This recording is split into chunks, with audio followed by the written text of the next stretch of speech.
Fala pessoal, estamos aqui a mais um episódio do nosso Podfísio, o nosso terceiro Podfísio. Quem diria, né? Quem diria que a gente ia chegar nesse número tão cabalístico, só 3. 3, eu vou botar o meme do 3 da mulher da Globo lá. R$3. 3? R$3. R$3? R$3. R$3? E hoje estamos mais uma vez aqui com o meu amigo Arnaud, como sempre, e ele vai introduzir aqui o nosso, pelo menos pra mim, na minha tela, não sei como é que fica, na tela da gravação, na edição, como é a minha tela que tá sendo gravada, então está aqui abaixo, mas pra vocês dois nunca está. Eu tô no meio e embaixo dos dois aí. Então é isso mesmo, porque às vezes eles alteram. Fala, pessoas, terceiro episódio, hein, João? Que a gente tá batalhando aqui e vai dar certo, já tá dando certo. E hoje a gente vai conversar um pouco com um dos nossos amigos aí, pelo menos meu, de longas datas, de faculdade, né? Hoje empresário, fisioterapeuta, né? João Luiz Pandolfi. É esse o sobrenome do homem, forte, né? E a gente queria que você se apresentasse, né, falasse um pouquinho da sua formação, para daqui a pouco a gente começar a interagir com as perguntas e a gente ir sabendo mais, né, hoje a sua área de atuação, sua área de trabalho. Muito obrigado, João, por estar aqui com a gente, viu? E bota para fora. Calma. Oxi. Assim. Então, pessoal, primeiramente agradeço o convite. É uma satisfação estar participando desse projeto aí com vocês. Que eu sei o brilho nos olhos, dá para enxergar daqui de ambos, né? Quando vocês tomam a iniciativa de desenvolver algo assim, que sabemos que não é fácil, que envolve tempo, envolve estrutura material, envolve outras pessoas, né? Abraçarem também. E isso é muito bom para a fisioterapia, porque dá acesso a outras pessoas conhecerem tanto outros profissionais, quanto outras áreas também, que muitas vezes a gente não tem tanto acesso, né? Então, esse modelo de podcast é bem bacana, eu já acompanho outros de outras áreas também, a gente vai falar até disso aqui, a importância da gente estar se capacitando além da técnica, além da fisioterapia. Então, acompanho bastante podcast, tenho certeza que esse aqui também vai ser um sucesso, tá? Então, eu me chamo João Luiz Pandolfi, e o Pandolfi tem uma origem italiana, meu tataravô era italiano, tenho o sonho aí de conhecer a Itália, vou tentar realizá-lo aí em breve, se Deus quiser. Fui bullyingado na época aí da escola com pão doce, João Luiz Pão Doce, chamava demais aí. Na época era um bullying grande, né? Do pão doce, mas a gente sempre levava nada. O meu era Arnaud, a marca de ventilador. Pois é. E atuo hoje como fisioterapeuta do trabalho. Sempre quando eu estou nas empresas falando sobre a nossa área, eu falo da fisioterapia inicialmente e pergunto se as pessoas conheciam a fisioterapia do trabalho, e aí adentro do que a gente consegue desenvolver dentro das empresas, e as pessoas ficam muitas vezes boquiabertas porque não entendem e sabem o quanto a gente pode fazer diferença dentro de uma companhia, uma corporação. E eu, como fisioterapeuta do trabalho, fui me capacitando aos poucos por ver nessa área uma porta bem gigante, né, que a gente tem da fisioterapia, e para com isso fazê-la crescer, não só como a gente vê dentro da área clínica, mas também dentro dessa área aí empresarial. Aí, como você falou que suas origens é maquia italiana, então deve ser, talvez, eu estou supondo, talvez seja por isso que você é torcedor do Palestra Itália, do famoso Palmeiras. E a nossa pergunta é, por curiosidade, eu nem estava sabendo, na verdade foi o Arnaud que me falou aqui. Dudu, volta quando? Rapaz, Dudu volta, como diz no interior, para o ano, né? Teve uma lesão seríssima aí, ligamentar no joelho. Na verdade foi o LCA e o menisco. Foi uma jogada sozinho, não foi pancada.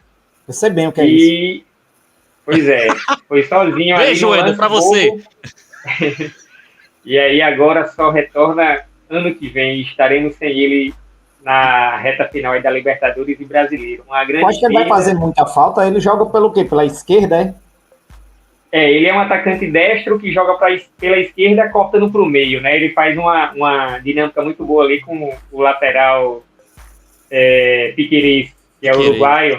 E aí eles dois têm uma grande sintonia ali. O lado esquerdo do Palmeiras é muito bom. E Dudu é aquele que corta para dentro, cruza a bola ou bate no gol.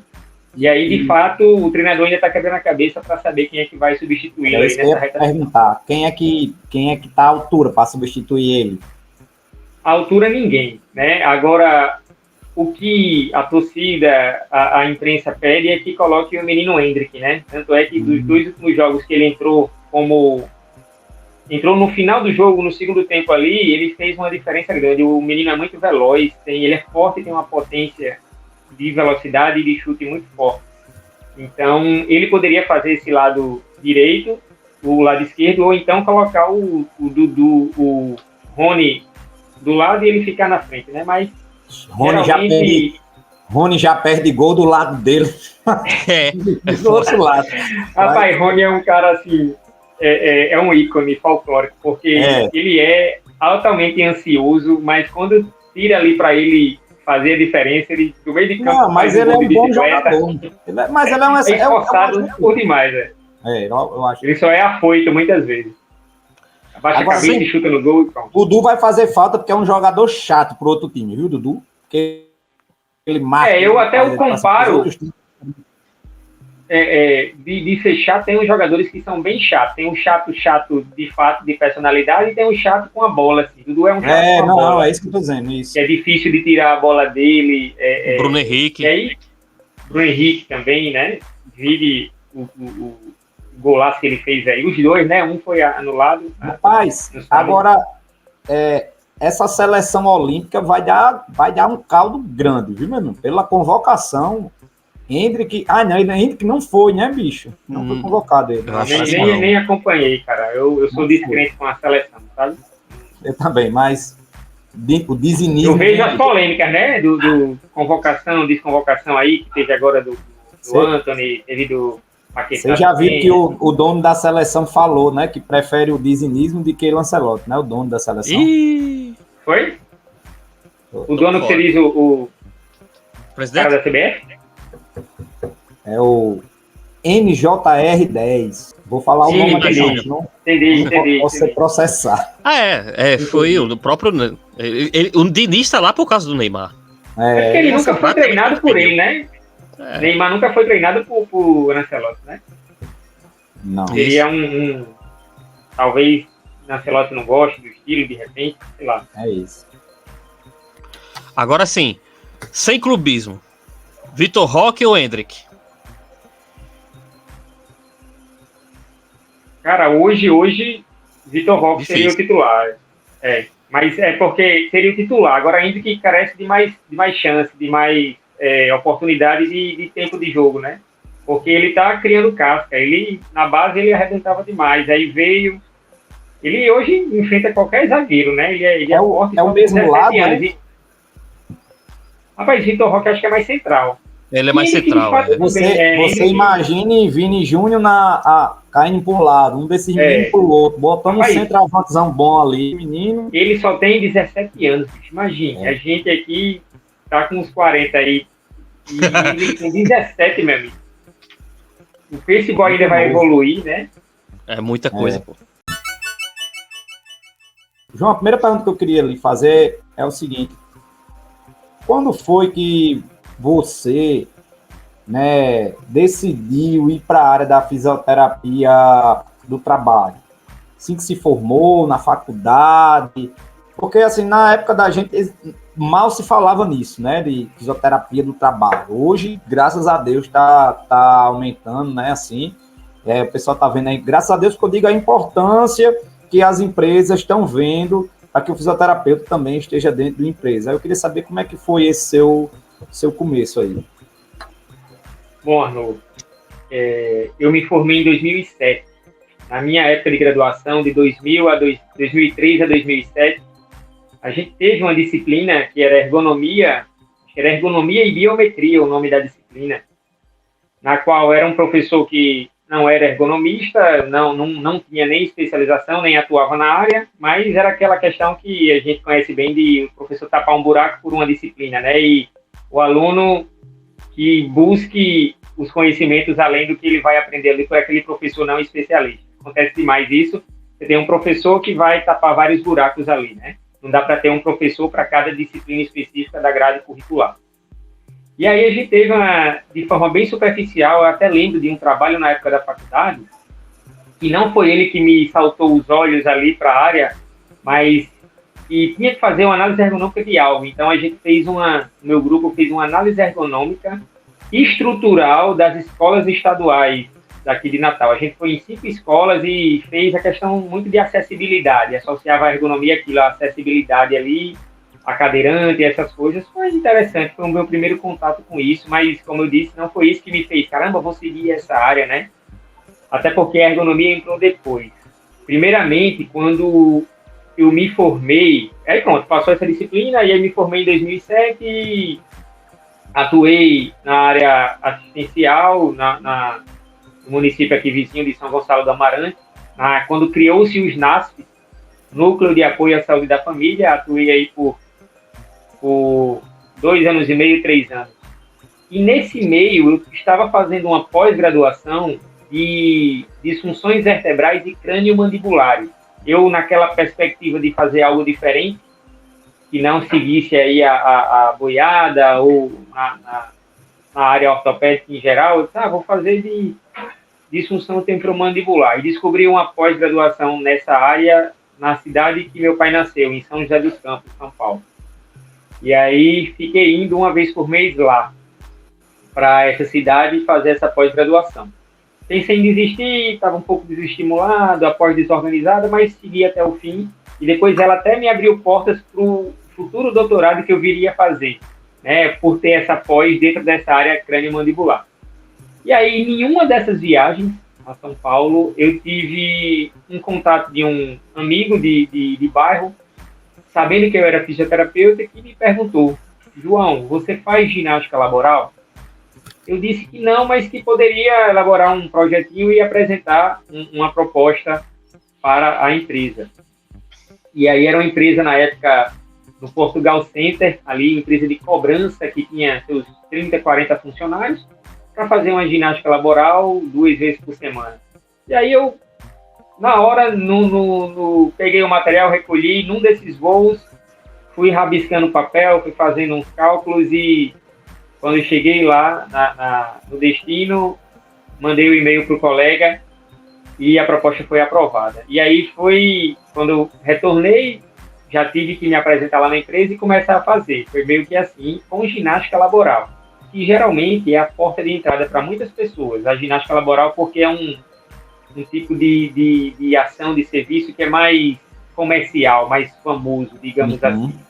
Principalmente do leigo, do empresário leigo. Né? Ele associa a ginástica laboral como um benefício ali para o funcionário que vai fazer uma diferença, o funcionário vai ficar feliz fazendo aquilo, e que a gente sabe que somente essa ação e feita muitas vezes como é feito hoje em dia aí, ela não tem nenhuma uma eficácia, digamos assim. A gente depois discutiu um pouco mais sobre isso. Mas o início foi esse, o início foi com ginástica laboral numa empresa de cobrança. E, ao mesmo tempo, eu tinha 2 colegas da faculdade também que a gente pensou em formatar uma empresa para atuar dentro dessa área, né? E, a partir disso, a gente até então, eu nessa empresa, eu era um CNPF apenas, eu tinha um vínculo com pessoa física, mas bem informal, nada de contrato, nada de carteira assinada e contratozinho básico.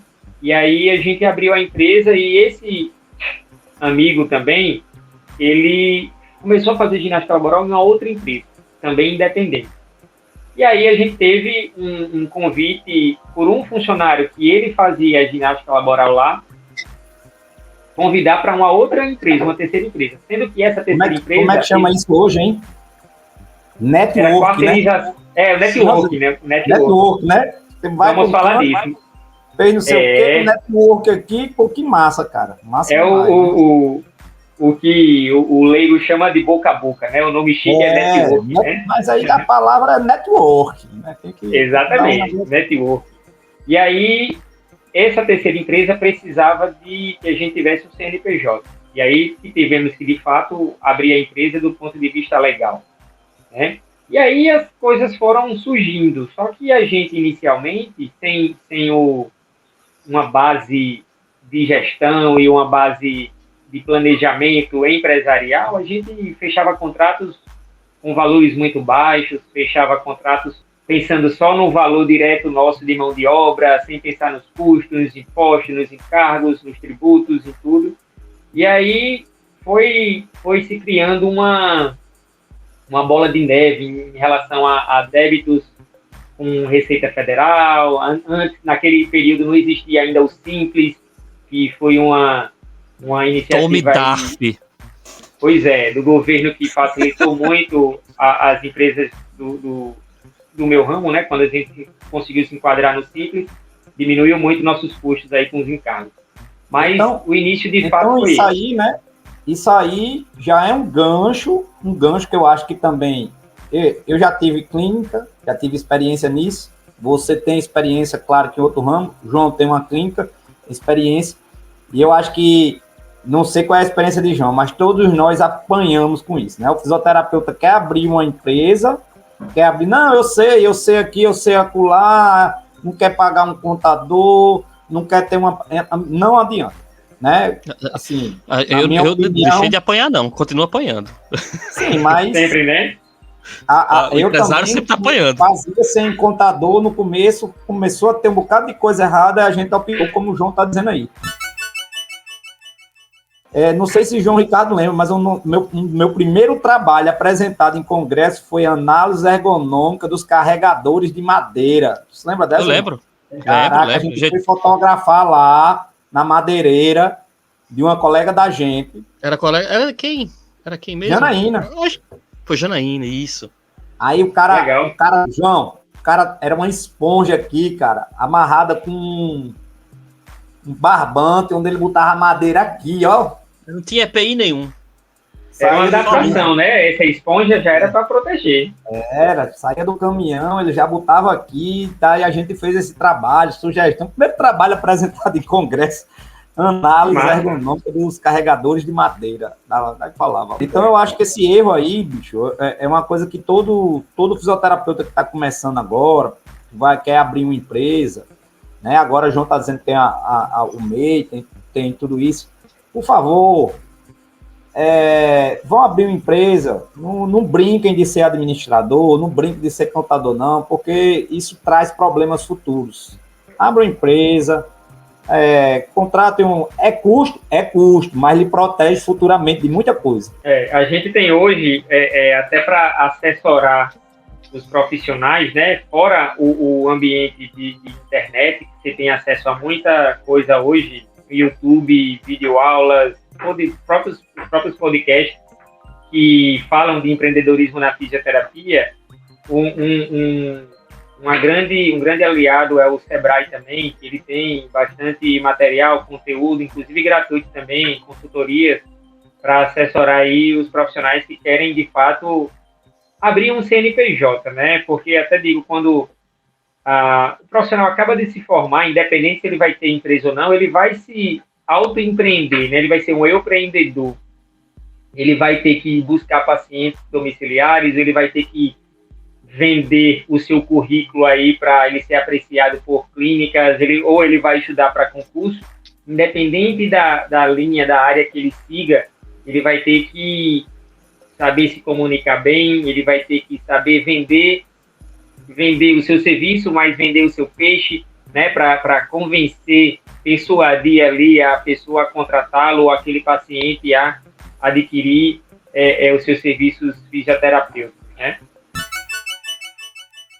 Muito desse desafio que existe do empreendedor, como você falou, saber a dosagem entre ser o trabalhador da sua própria empresa e você deixar de ser isso e ser o seu gestor também. Então, eu acho que é uma das principais dificuldades que a caminhada dos fisioterapeutas que resolveram empreender, eu acho que parte muito disso.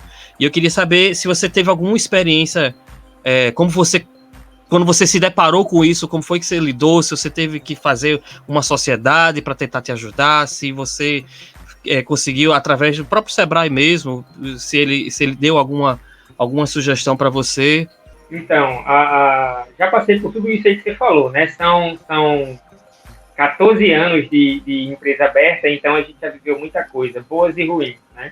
João, fala o nome aí da empresa que você ainda não falou, né? Não fez o Vou falar, eu estava aqui até com a fardinha, mas não está aparecendo aqui da Invita. Achei aqui, ó, a gente está melhorando aqui as garrafinhas da Invita. Para o ano, com nossa parceria aí, o patrocínio vai dar uma garrafinha para vocês. Tá? Eita! Eu quero beber na Invita. Tá gravado, hein? Tá gravado. Me diz aí, antes de você continuar, acaba que quiser saber dos serviços, encontra onde da Invita. Bom, a gente está no Instagram, @Invita Ergonomia. Estamos também no nosso site no ar, que é www.invitaergonomia.com.br. Tem também no LinkedIn, nas diversas redes sociais, no Facebook também. Mas onde a gente mais está ativo é no Instagram, de fato. Tá? Mas e o contato direto no WhatsApp, a gente tem uma resolutividade praticamente instantânea quando chegam pedidos de orçamento ou solicitações de serviço. Na época, abrimos a empresa em 2009. Na ocasião, era eu e outro sócio, que em 2011 veio a sair, a desfazer a sociedade, e naquele momento eu não me necessário, e até foi um erro, de ter outro sócio, né? Eu segui sozinho, coloquei um familiar com uma porcentagem menor, na empresa, e aí segui só. Então, todas as decisões eram minhas. As decisões positivas, as decisões negativas. Então, isso tinha um lado bom, que eu era o tomador de todas as decisões, porém, me deixava bastante solitário nesse processo, porque eu não tinha uma opinião ali de um sócio que... Uma sociedade é para se complementar, né? E esse momento que eu estive só, eu não tinha essa outra pessoa assim, que me complementasse ou me estimulasse a fazer, ou então dissesse, ei, segure aí que não é para fazer isso agora. Então, por ter tido toda essa caminhada só, até hoje, eu tive vários glórias e várias derrotas também nesse mundo empresarial. E muito disso foi por essa questão de não saber conduzir da melhor maneira de separar o eu, João, empresário, e o eu, João, operacional. Até porque, durante muito tempo, eu conciliei a atividade de gestor da empresa, né, com a docência também. Então, fiz um mestrado, fiz um doutorado nesse caminho, porque julgava necessário pela área docente. O doutorado eu abandonei pelo caminho na época da pandemia.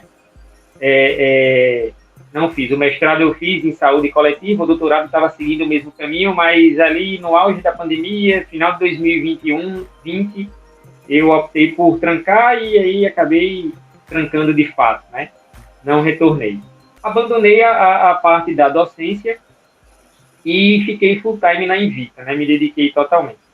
Porém, tenho projetos aí de retomada na parte da docência temporariamente. Passei recentemente para professor substituto na Escola da Saúde, e aí teremos aí 2024 e 2025 como professor lá da Escola da Saúde no curso de técnica em massoterapia.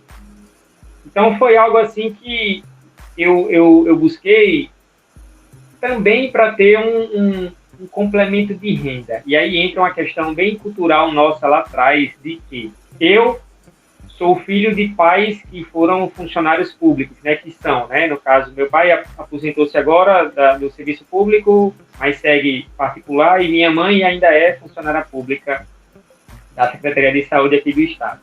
Então, eu sempre tive essa, digamos que, orientação de estudar para um concurso e tudo, Tanto é que meu irmão seguiu esse caminho. Meu irmão hoje, ele é servidor público federal, fez traçou o caminho da estabilidade, né?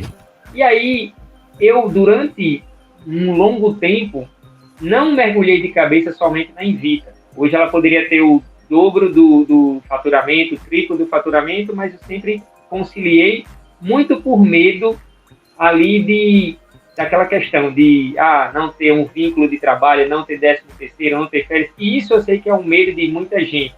Muito egresso, ele quer ter aquilo certinho, por menor que seja. Por isso que ele se submete muitas vezes a empregos que não pagam tão bem. Né? Prefeituras que lançam concursos com salários ínfimos ali, ele se predispõe porque ele quer ter aquele pouquinho, mas quer ter certo.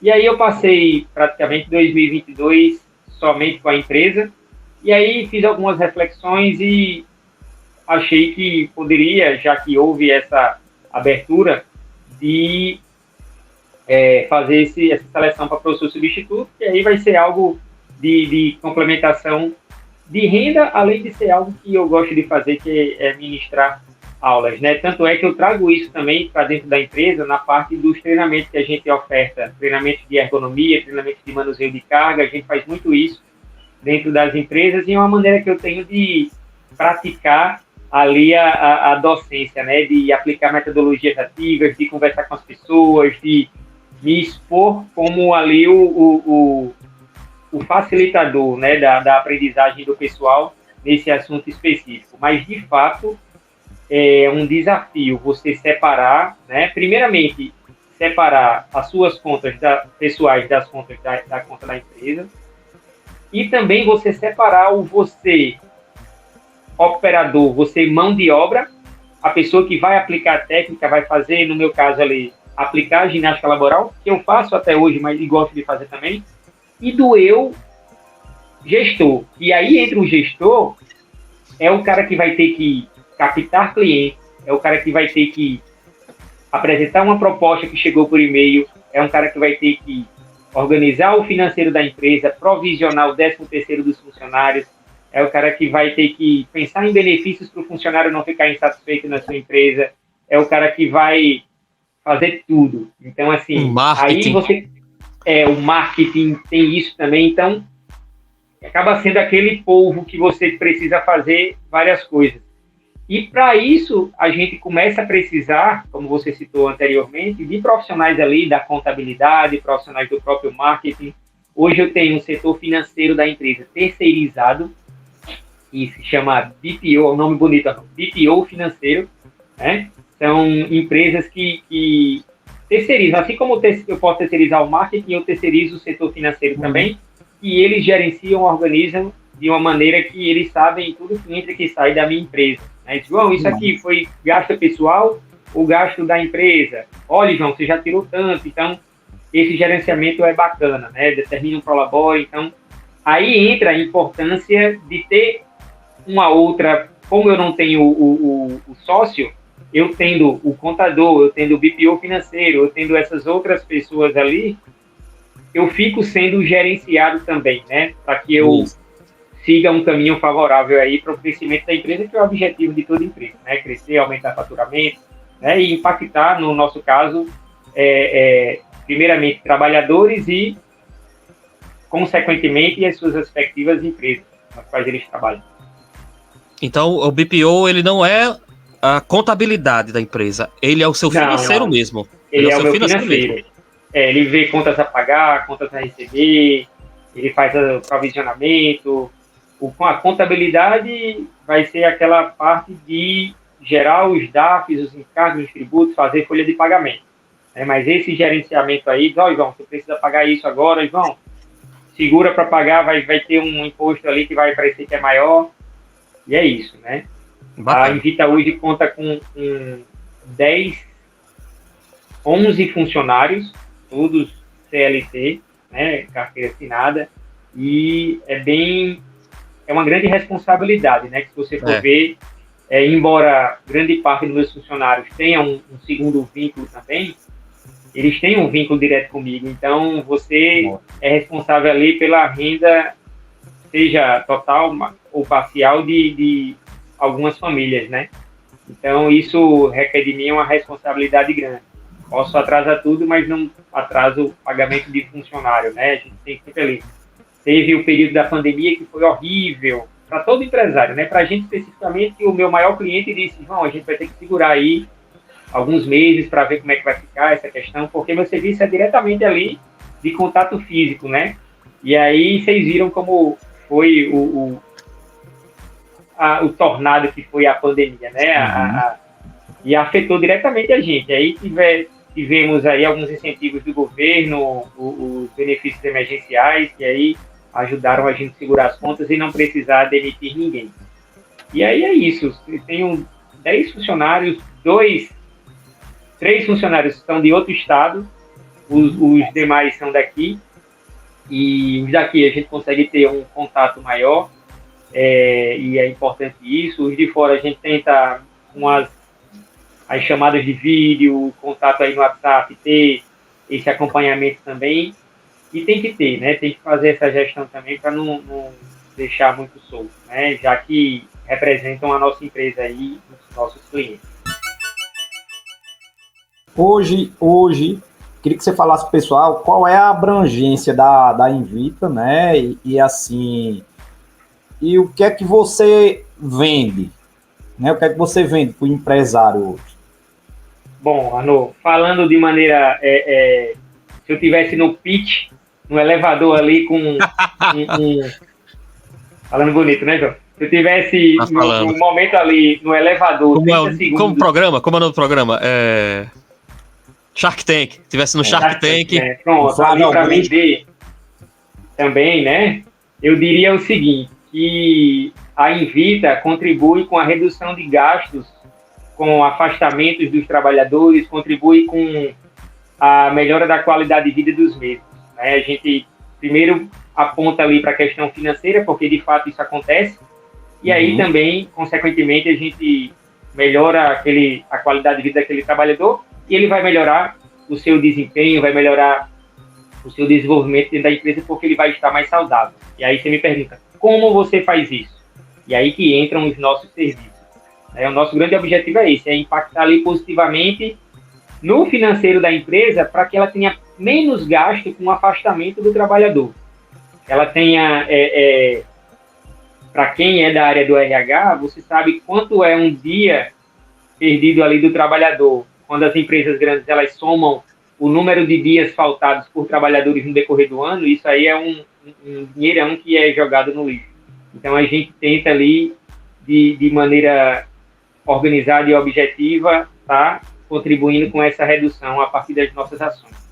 E dentro das nossas ações, a gente tenta atuar em todas as esferas de saúde, desde o olhar preventivo, a partir de treinamentos, orientações, palestras, a blitz ergonômica que a gente faz, o momento que a gente está passando nos postos de trabalho para orientar os funcionários, para identificar riscos ergonômicos, fazer os apontamentos ali, bem como também ações de ginástica laboral, treinamento funcional na empresa, ações de qualidade de vida dentro da empresa e a parte também de tratamento em si, onde a gente faz o tratamento fisioterapêutico dentro da empresa, um ambulatório de fisioterapia na empresa, para atuar diretamente ali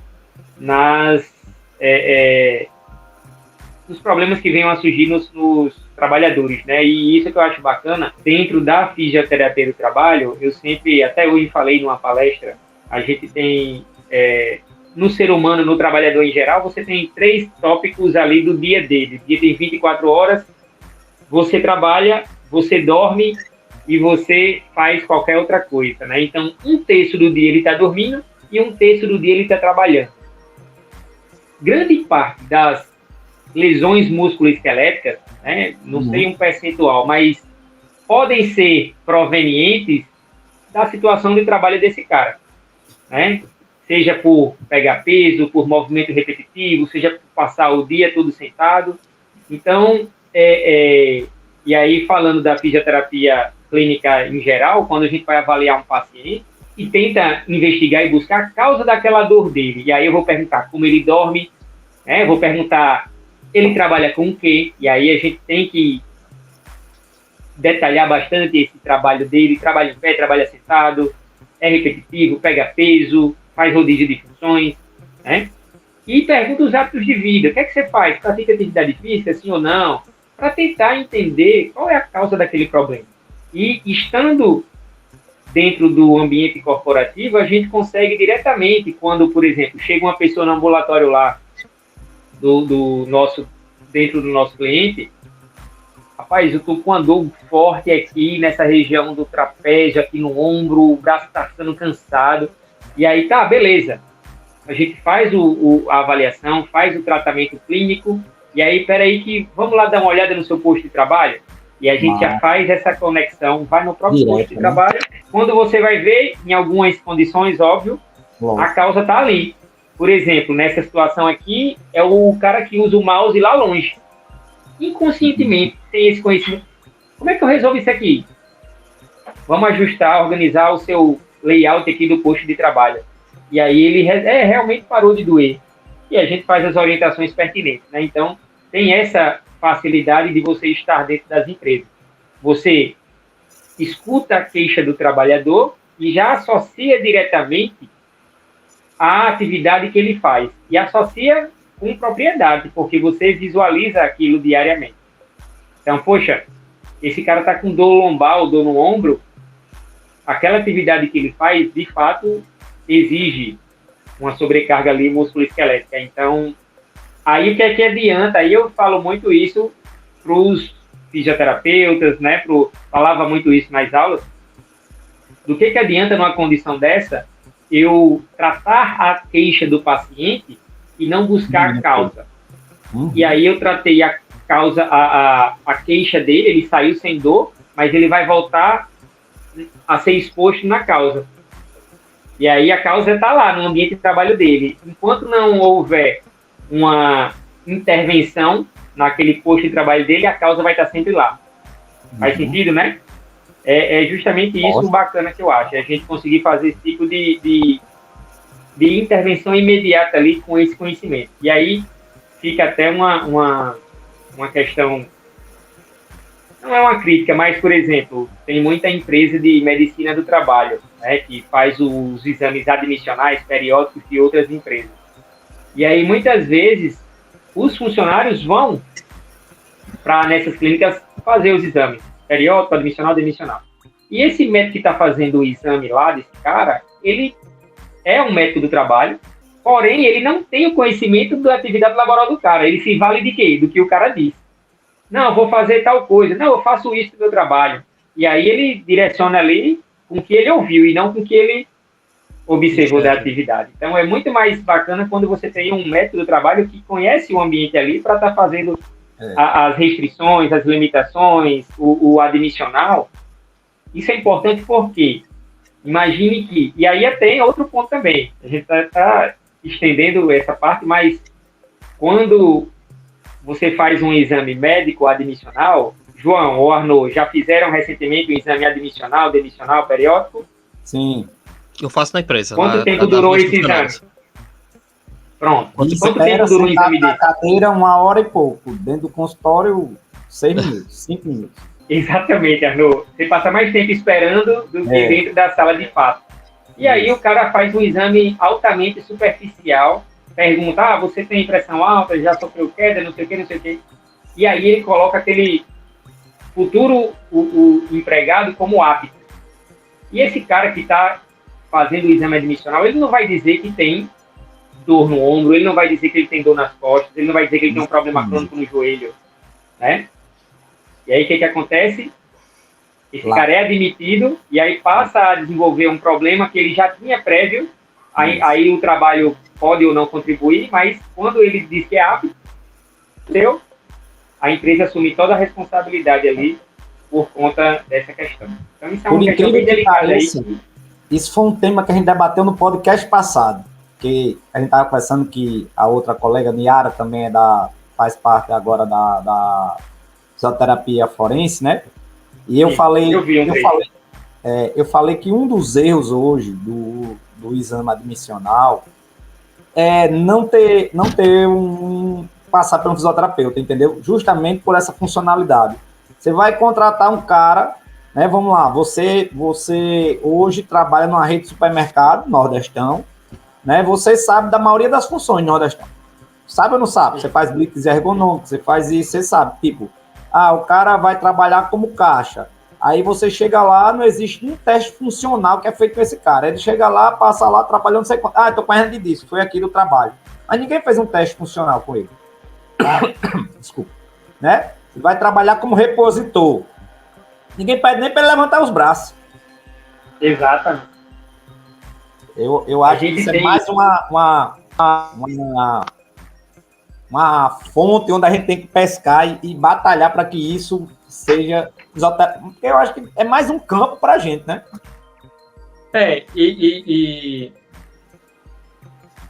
essa questão, por exemplo, eu tenho um cliente que a gente faz só os exames complementares. É uma indústria de açaí e a gente faz exames fisioterapêuticos, né? A gente chama de exame físico-funcional, ocupacional. Sim. De todos os funcionários. Quem entra, antes de sair, eles pedem para a gente faz todo o acompanhamento dessa pessoa no longo prazo. Esse funcionário entrou assim, em relação à funcionalidade. Como é que está a força, amplitude e movimento dessa pessoa? Então, eu sempre explico até para o funcionário, olha, aqui eu sou fisioterapeuta, eu estou fazendo um exame que vai detalhar um pouco mais, complementando aquele exame admissional que você fez. E aí a gente segue toda a linha ali dos exames normais ortopédicos, né, que a gente faz. E é bem bacana porque a gente detecta muitas vezes, o funcionário acabou de entrar e ele está...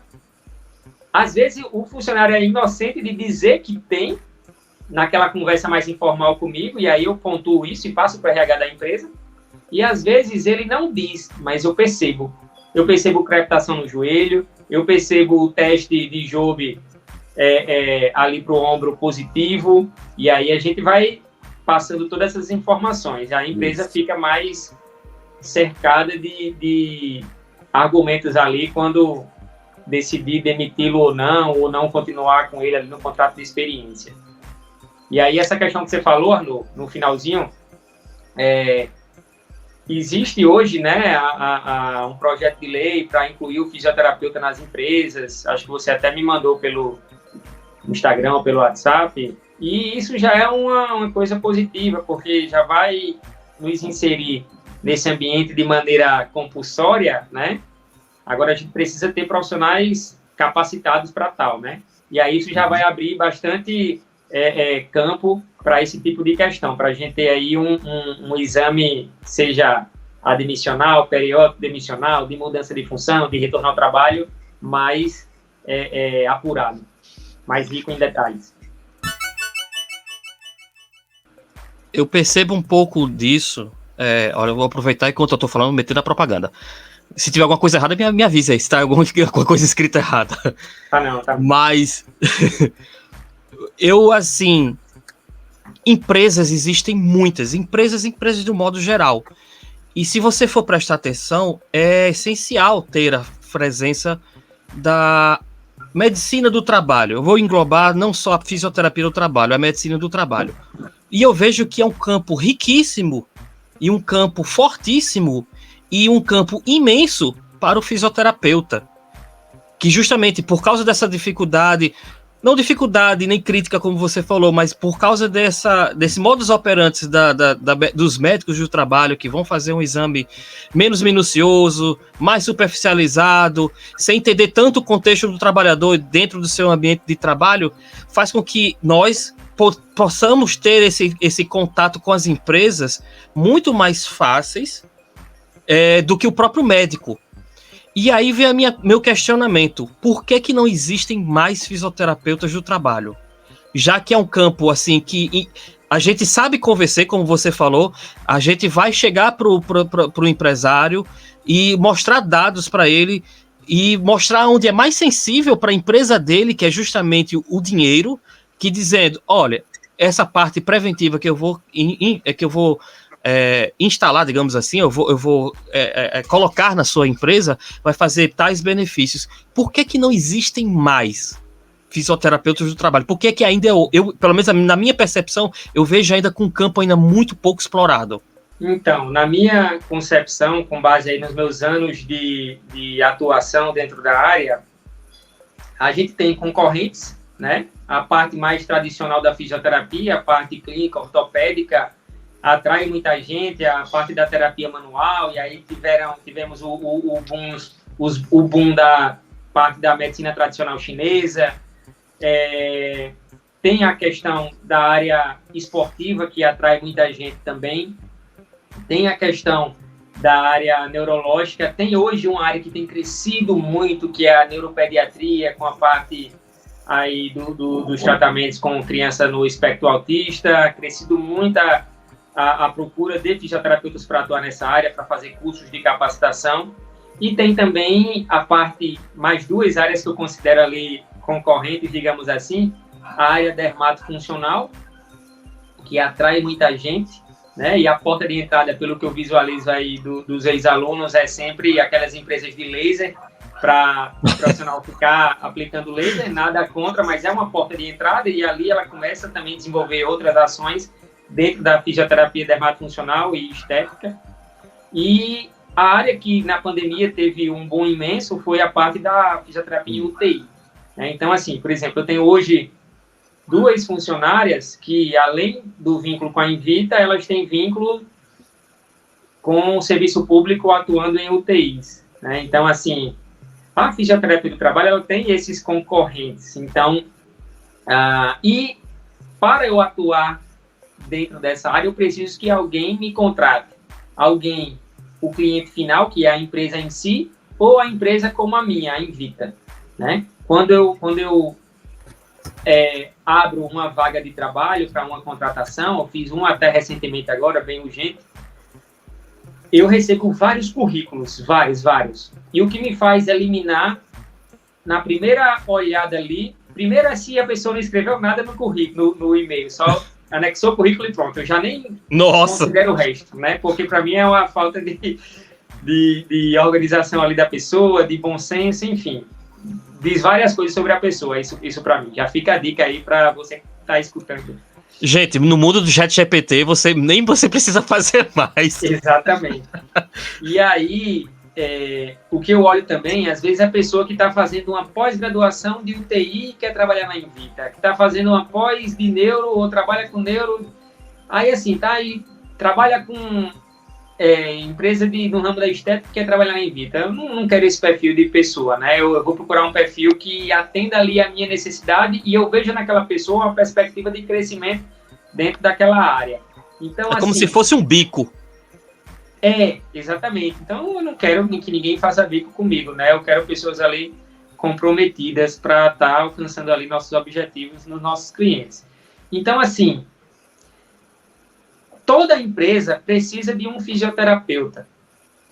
Porém, a grande maioria delas não sabe disso. E por isso que a gente não tem um campo ainda maior. E se a gente for ver, quais são as grandes empresas aqui do Rio Grande do Norte, falando aqui da nossa região? Se a gente falar de Guararapes. O Nordestão, o próprio Nordestão. Pronto. A Guararapes, ela tem um corpo clínico de fisioterapeutas. Eu trabalhei lá em 2003. Né, que tinha antes, né, por aqui. Minas também tive, que é colega minha, a Eveline, que trabalha com a empresa dela, Sim, a Fisiovalio. Eveline, né? Ela trabalhou muito tempo na Minas, ela tem uma empresa concorrente, né, parceira minha, assim, que a gente também presta serviço com o mesmo cliente. E, então, assim, as grandes empresas, as grandes mesmo, sabem da necessidade e tem profissional fisioterapeuta. A Rede Nordestão, ela tem a minha empresa como prestadora de serviço nessa área. A gente vai fazer esse ano, pessoal, 10 anos que estamos lá, nessa parceria. Caramba, sabia que era tanto tempo, não. 2013, iniciamos, 2013. E foi muito aí do networking, né? Como eu cheguei lá, foi bem bacana esse caminho. E aí, Guararapes já chegou a ter 7 fisioterapeutas lá na empresa. Eu era um deles na época. Hoje deve ter 2 ou 3, se eu não me engano. Diminuiu também o número de funcionários. Aquela empresa chegou a ter 15 mil funcionários, né, eu acho. Então, tinha muita demanda para fisioterapia. Inclusive, um dos fisioterapeutas lá é um ex-aluno meu lá da Estácio. Carrefour, o grupo Carrefour tem fisioterapeuta, é uma ex-aluna nossa também lá da Estácio. Ela é funcionária de uma empresa lá de São Paulo, que aí eles prestam serviço para o Carrefour, não sei se todos no Brasil, mas Carrefour também tem um serviço de fisioterapia. Então, se você for ver, são várias as empresas que têm, mas também tem algumas outras que não têm, porque não sabe do nosso rol de serviços ali e dos benefícios deles. O que é que você poderia dizer para o cara que quer montar uma empresa onde? O que é que eu devo, né, assim, de acordo com sua experiência na área, qual é o caminho que a pessoa deve seguir para montar uma empresa? Eu só devo montar uma empresa, eu quero empreender, né, eu quero não só ser fisioterapeuta do trabalho, mas eu quero vender o meu serviço. Qual é o caminho, assim, que eu preciso percorrer para abrir uma empresa? Arnaud, abrir uma empresa de fato, até um CNPJ, você só vai precisar de fato se você for prestar serviço para outras empresas, se você tem essa pretensão, que aí o vínculo de trabalho facilita, né?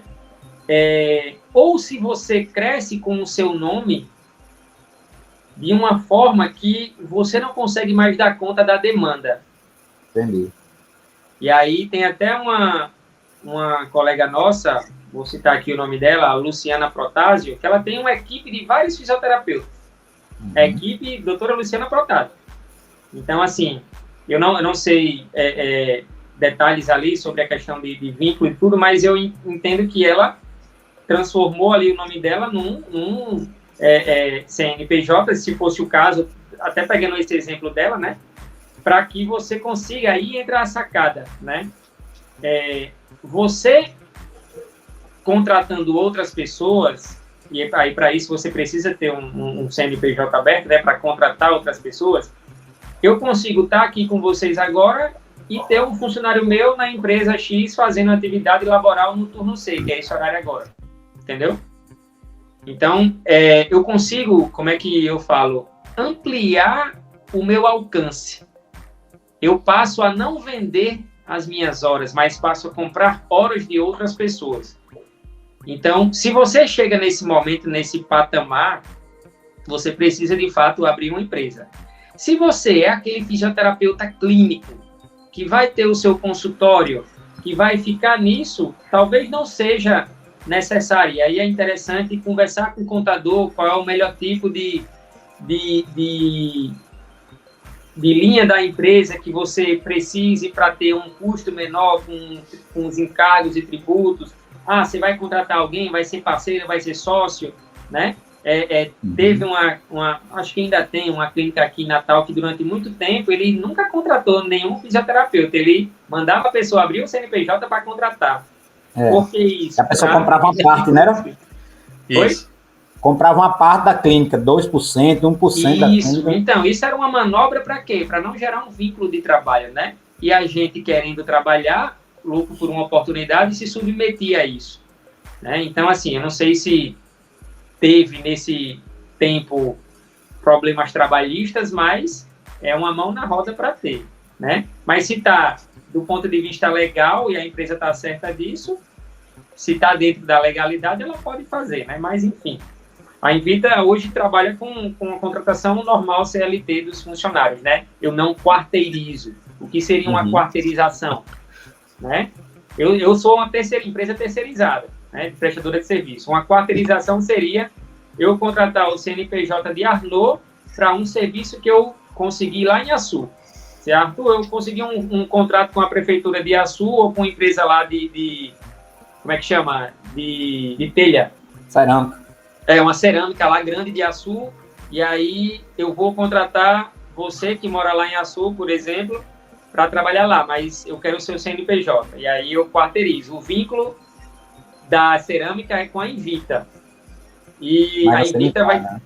Exatamente, isso é uma quarteirização, né? São manobras e estratégias aí, sempre para o empregador estar reduzindo o seu custo, né?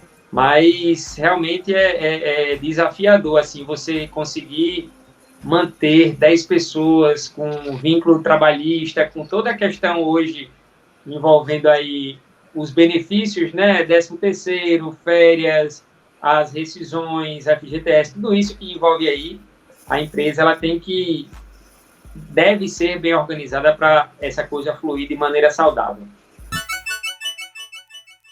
Um aspecto que eu vejo muito interessante, eu não tive tanto, nunca cheguei a ter tanto funcionário quanto você, mas a partir do momento que você se torna empresário, seja de que ramo você for, se você vai para piso do trabalho, se você vai criar você vai ter um estúdio, se você vai ter várias, mas se você vai lidar com funcionário / colaborador, que eu nunca sei qual o termo que é mais politicamente correto de se utilizar, é justamente esse aspecto de liderança que você tem.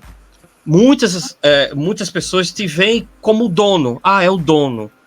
Mas muitas vezes você tem que ter não apenas esse porte de dono da empresa, porque afinal de contas ela é sua, de fato, mas você tem que ter esse aspecto de liderança e esse aspecto de saber lidar com as particularidades de cada funcionário seu.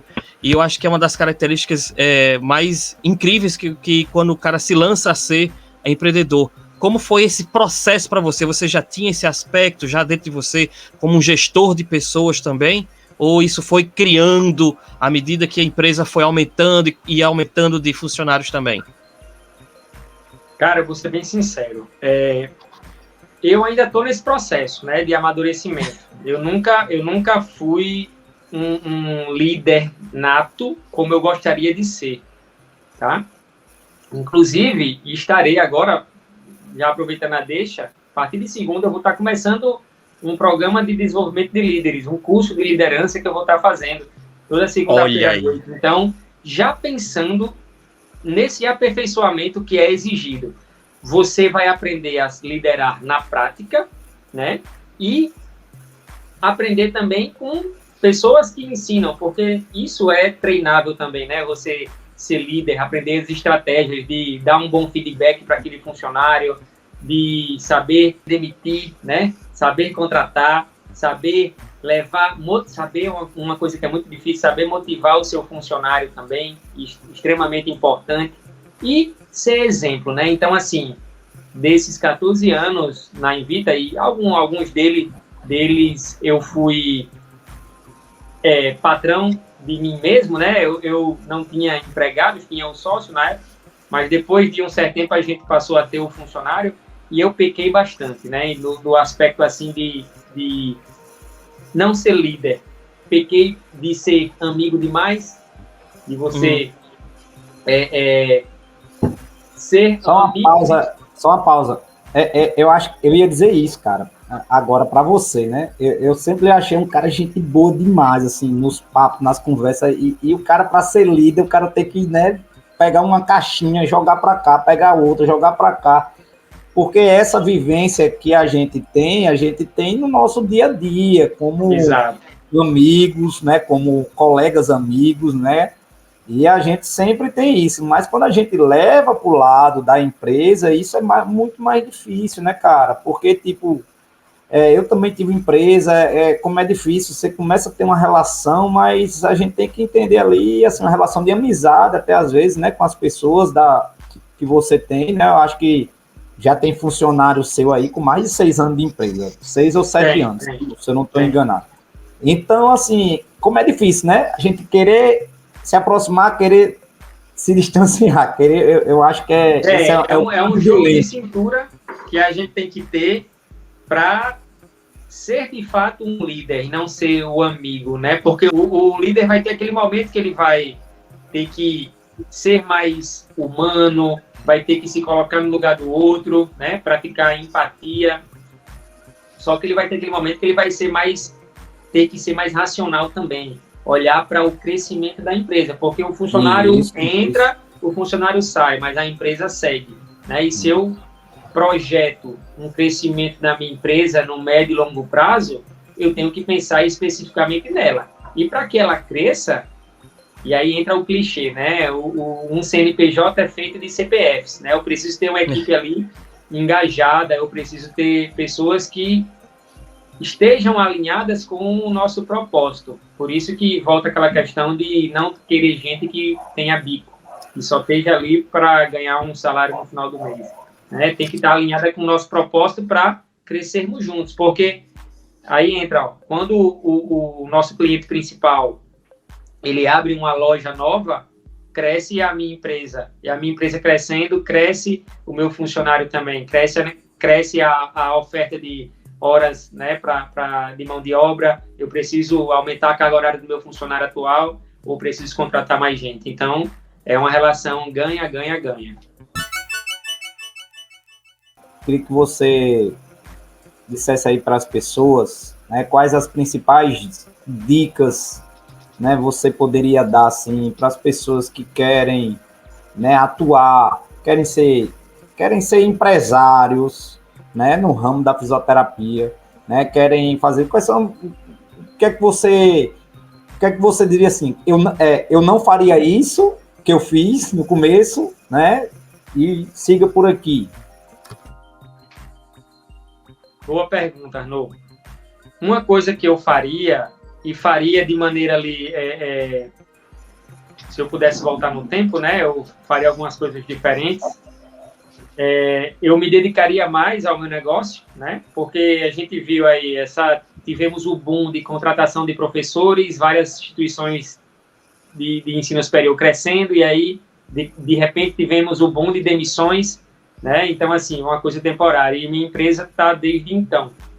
Então, eu me dedicaria mais ao meu negócio, gastaria mais horas, mais energia com o meu negócio, e se você pensa, né, como fisioterapeuta recém-formado ou não, a abrir o seu negócio, gaste tempo com ele, e uma maneira de gastar tempo de maneira positiva e produtiva é você estar cercado ali de pessoas que queiram o seu crescimento, estar cercado de profissionais também que vão lhe ajudar a errar menos. Errar, todo mundo vai errar, né? O interessante, eu escutei isso uma vez na TV, numa propaganda, que é erre, mas erre pouco e erre rápido, né? Porque assim você vai conseguir, não é só aquilo de, eu prefiro, tem que errar com o erro dos outros, né? A gente vai errar, pessoal, vai acontecer na nossa jornada tomadas de decisões errôneas ali, que a gente vai refletir, vai pensar, e isso se torna positivo quando você vê no longo prazo.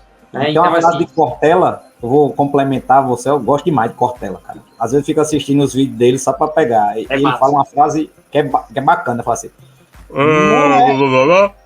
não é só errando que se aprende, né? Não é só errando, cara. Errando que se aprende, não é só errando, né? Você tem que errar, ver qual é o seu erro, ver aonde foi, né? Fazer essa análise. Então, não é só errando que se aprende. Não é só simplesmente errar, né? Não é só errando, é você errar e ver onde errou, tentar fazer melhorar. Um aprendizado. E além disso, Arnaud, nesse estar cercado de pessoas que lhe coloquem para cima, familiares, né, amigos, e também profissionais. E para lidar com profissionais que vão lhe ajudar nessa trajetória, você precisa ter um pouco, mas nem um pouco, um tanto de entendimento também sobre a parte de contabilidade, sobre a parte do marketing, sobre a parte de vendas, de comunicação, e tudo isso vai favorecer. Então, como eu gosto muito de dizer, esse termo aumente o seu repertório, né? E aí tem outro cara, você citou Cortella, eu vou citar um que citou já Cortella nesse trecho que eu sempre passava para os alunos, Murilo Gun, que é de Pernambuco. Ele começou como humorista na época do stand-up, depois virou um cara que falava de criatividade. Ele é muito doido, meu irmão. Eu não consigo assistir ele, não. Ele falando sobre aprendizado, né? Ele falava sobre o cinto do Batman, que Batman é o único super-herói que não tem superpoderes. Ele só é rico, né? E aí, maravilhoso.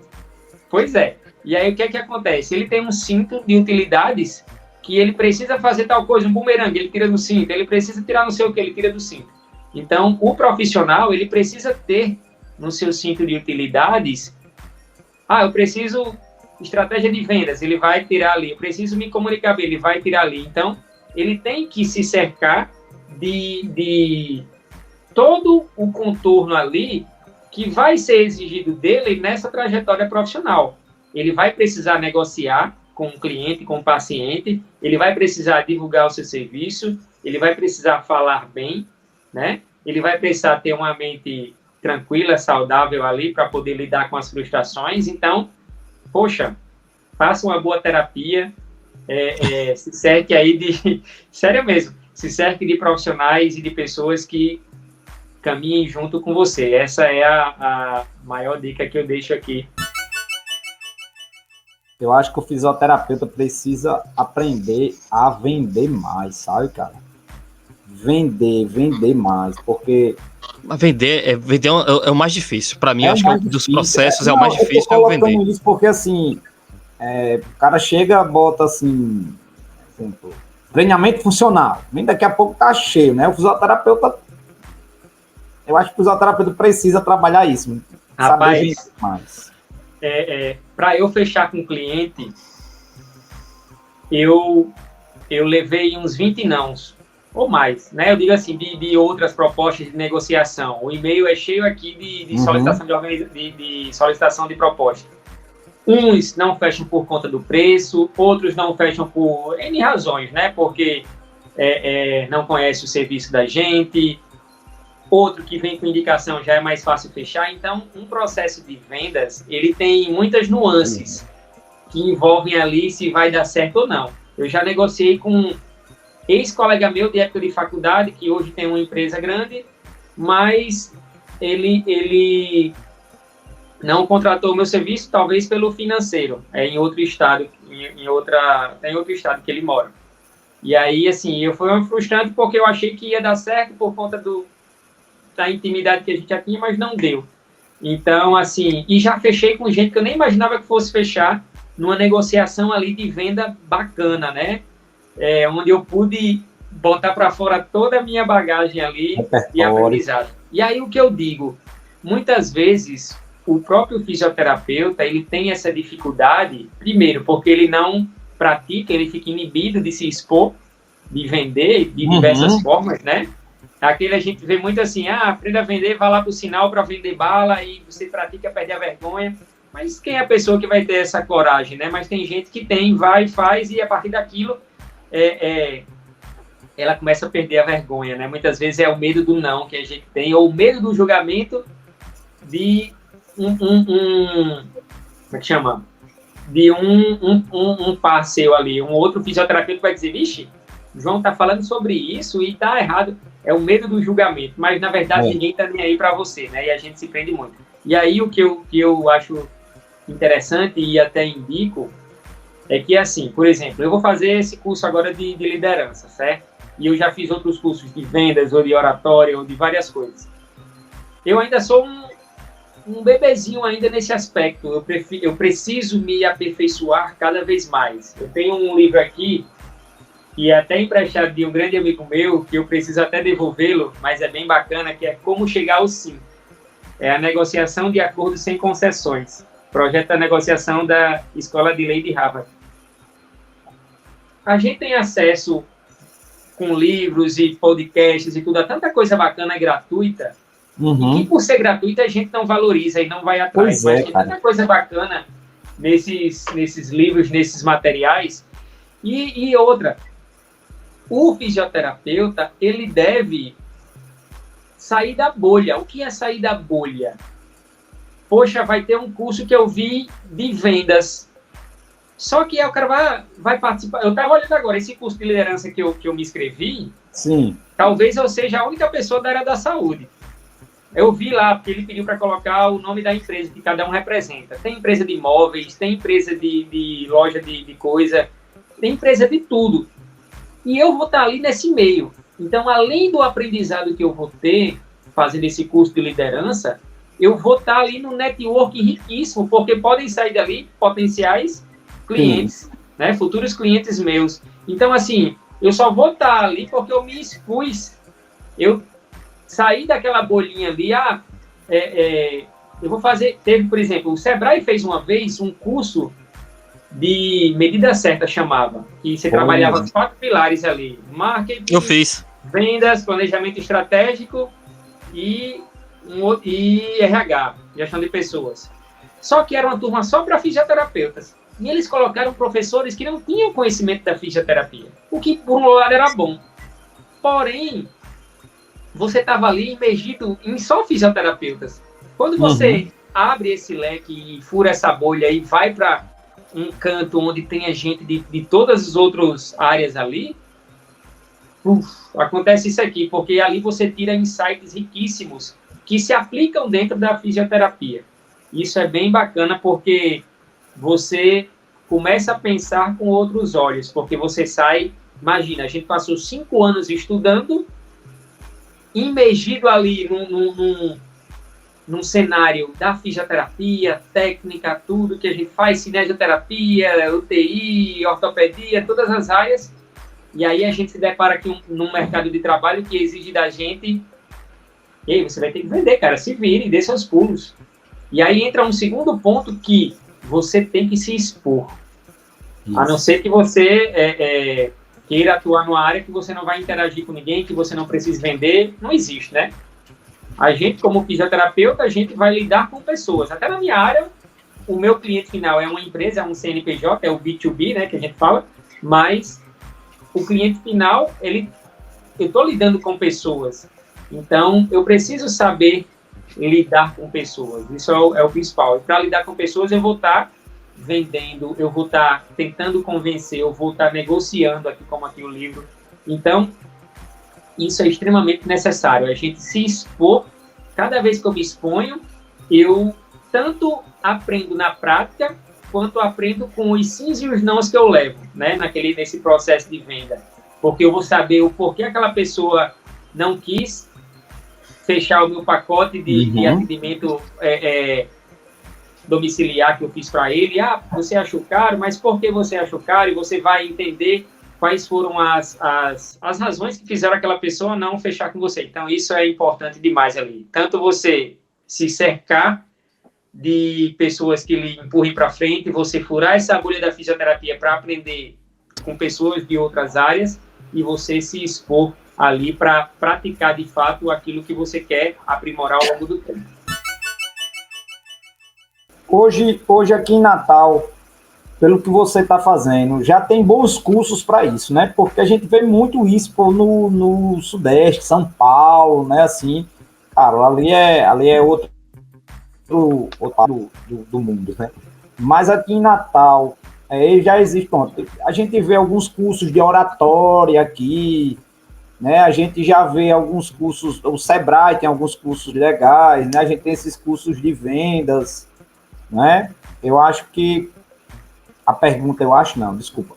Por aqui já existe cursos assim impactantes que você diga, olha, tem cursos. Arnold, se você pensar do ponto de vista presencial, porque tem gente que prefere estar ali, vivenciando na prática, né, de corpo presente, para poder absorver todo aquele conteúdo. É lógico que a gente não vai comparar com a região sudeste, onde tem uma oferta ali maior. Lógico. Embora a gente tenha aqui em Natal, muitas vezes, profissionais que venham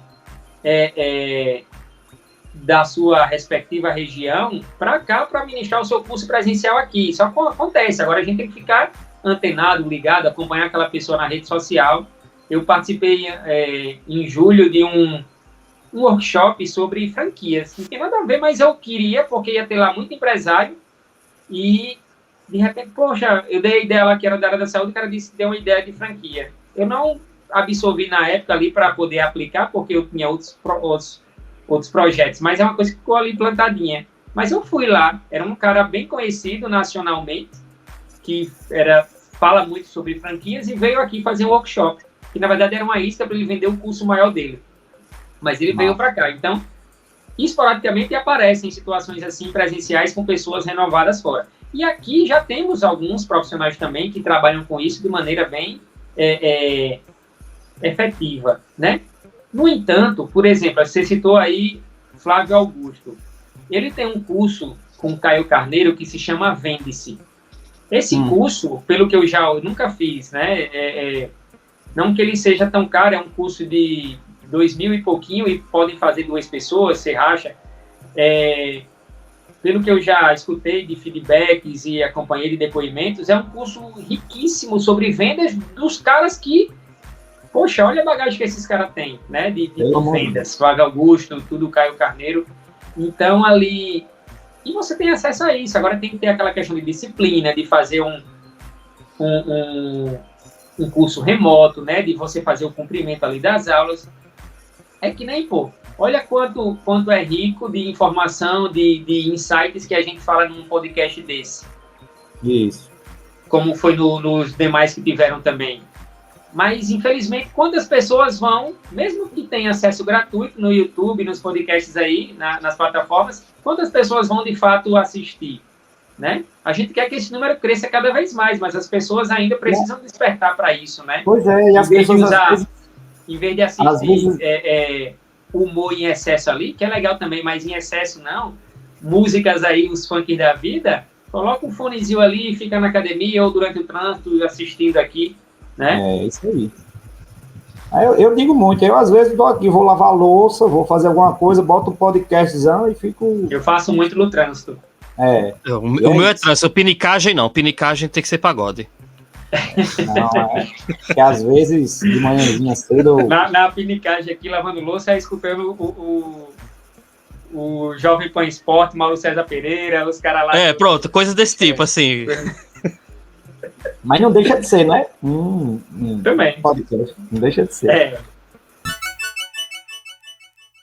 Rapaz, muito obrigado, bicho. Foi riquíssimo aqui. A gente veio para conversar sobre fisioterapia, sobre a parte empresarial mesmo, né? E a gente notou bem a sua parte empresarial, claro que não podia deixar de falar da fisioterapia do trabalho, mas a gente só tem a agradecer, bicho, muito mais sucesso para você, né? Que você cresça cada vez mais aí como empresário. Eu acompanho a sua trajetória, você sabe disso, né? Vejo, tô vendo o seu crescimento, fico feliz e muito mais sucesso. E com certeza vão ter outros momentos para a gente poder compartilhar aqui, viu? Obrigado e fique com Deus. Para reforçar isso que você falou assim, né? Do empresário, o empresário é uma pessoa, né? É um cara que tem também inseguranças, eu tenho muitas. É um cara que tem incertezas, é um cara que fica ansioso. Então a gente lida com isso diariamente.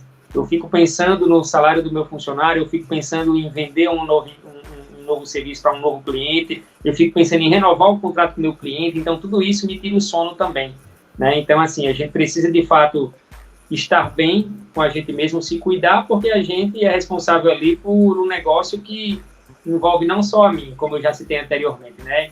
Tem ali diretamente meus funcionários e os funcionários das empresas que a gente presta serviço. Então, é uma responsabilidade muito grande, mas eu sou muito satisfeito com essa escolha que eu fiz e a tendência é que a gente continue aprendendo e crescendo. É isso que eu espero.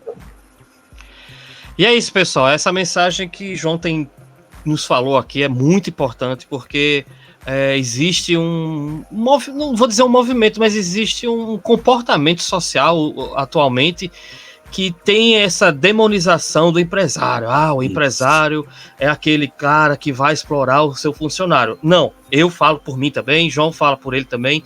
Nós temos empatia, nós temos que ter empatia com os nossos funcionários. Não é uma questão de, eu vou pagar bem, justo, isso, aquilo, outro. Cara, nós empresários, como o João falou, tem o CPF do nosso funcionário, a gente também não cresce, a gente não tem dinheiro também.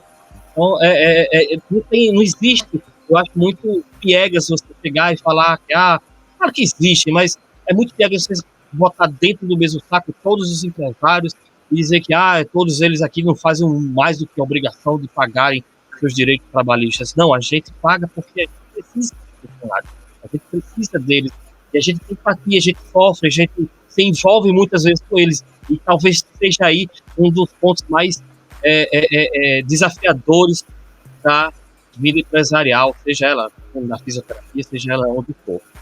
Então é isso, pessoal. Nos vemos daqui a 15 dias. É isso, galera. Valeu. Até mais.